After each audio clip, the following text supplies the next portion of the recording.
अस्सलाम वालेकुम दोस्तों,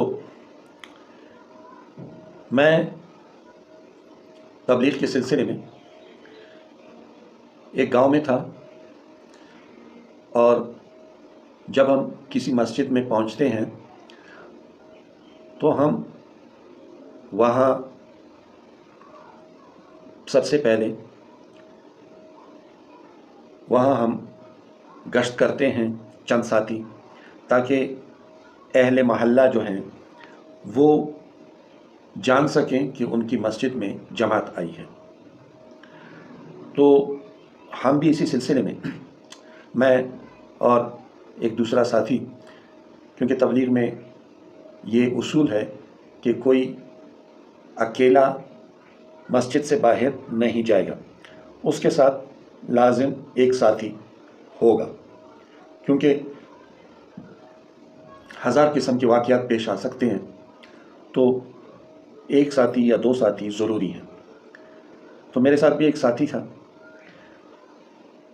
तो उसमें से फिर ये हुआ कि हम वहाँ के इलाके के एक मोतबर शख्स के पास गए। वो उसके हुजरे में था और हम उस हुजरे में दाखिल हुए। अलैक सलैक के बाद हमने उनसे अपने आने का मकसद बयान किया कि हम इस सिलसिले में आए हैं और हमारी जमात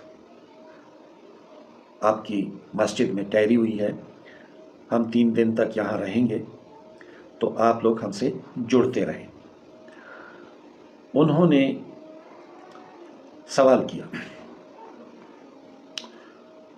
मुझसे सवाल किया कि आप लोग हज़रत मोहम्मद सल्लल्लाहु अलैहि वसल्लम के इल्म गैब के बारे में क्या अकीदा रखते हैं, कि क्या उनके पास इल्म गैब था या नहीं था। तो मैंने उन्हें कहा कि हमारा तो ये अकीदा है कि